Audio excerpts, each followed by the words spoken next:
doing it because the fans just want to see him in the ring, regardless of who he fights against. Tom, obviously. Dante's Boxing Nation.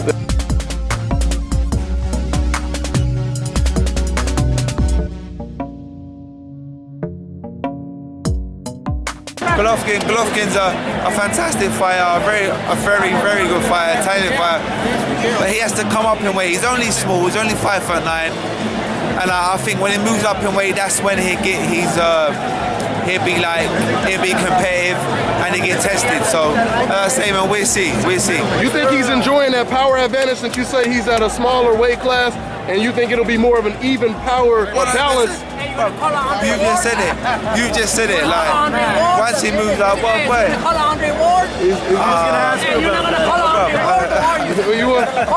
As soon as he moves up, that's when it'll be even fight. You know what I'm saying? So we'll see.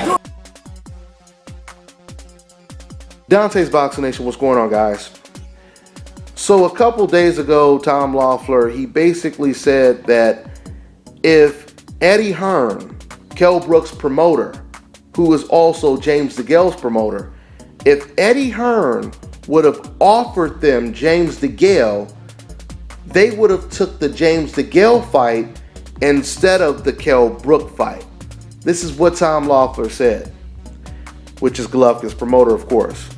Now, the first thing I want to say is I want to make it very clear that if we weren't going to get Golovkin versus Lara, Golovkin versus one of the top super middleweights, we weren't going to get Golovkin unifying against BJ Saunders or Danny Jacobs, I had no problem. I actually had no problem with Golovkin fighting against Kell Brook.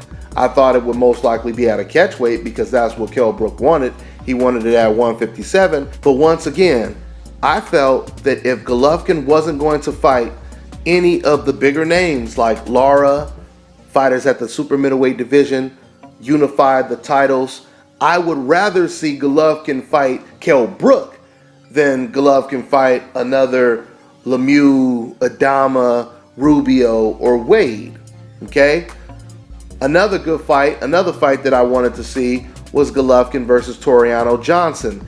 I don't know whatever happened to Toriano Johnson. I thought that that would have been a great matchup for Golovkin because we would have got to see him probably deal with some adversity in that fight because Toriano Johnson is somewhat like a Maidana.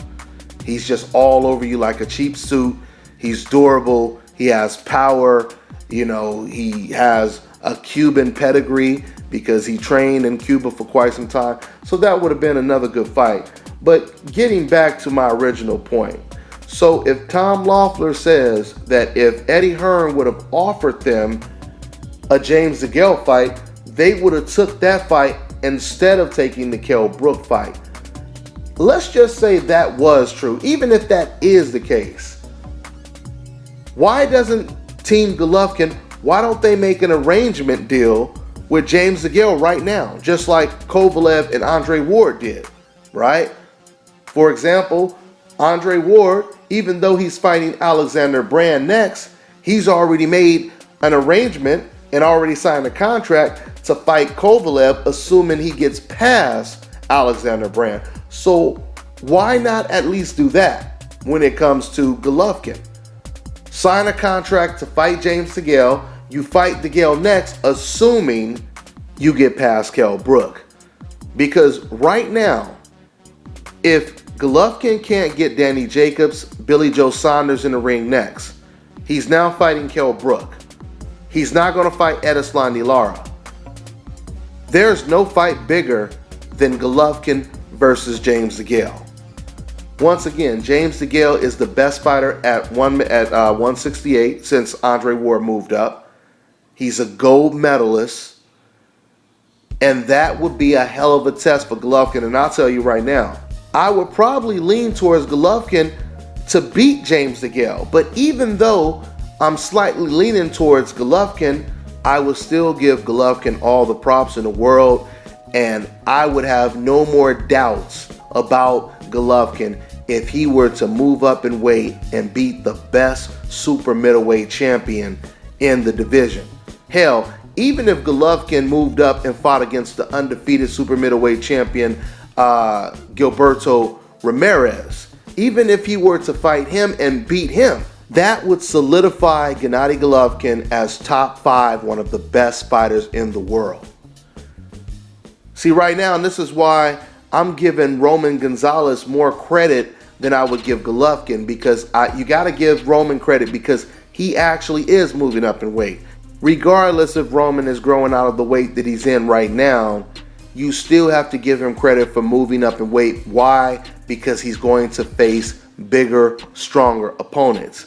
Not only is Roman moving up in weight, but he's moving up in weight to face an undefeated WBC champion.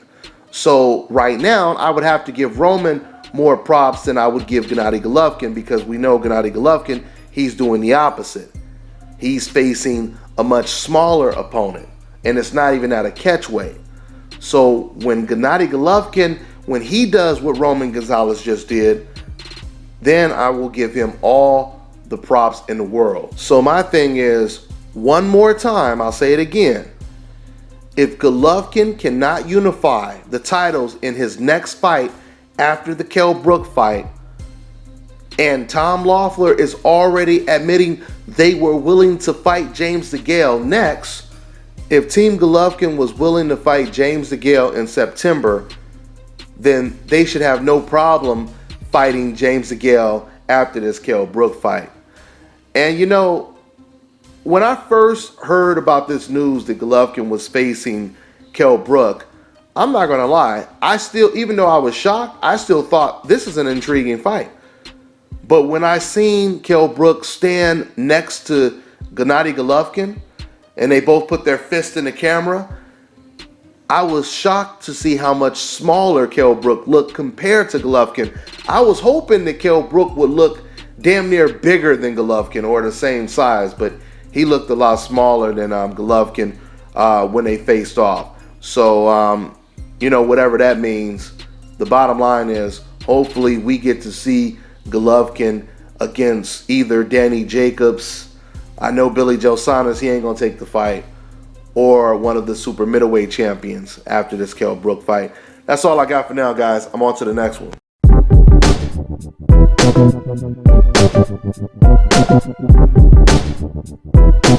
Hi, you're watching Dante's Boxing Nation. Woo!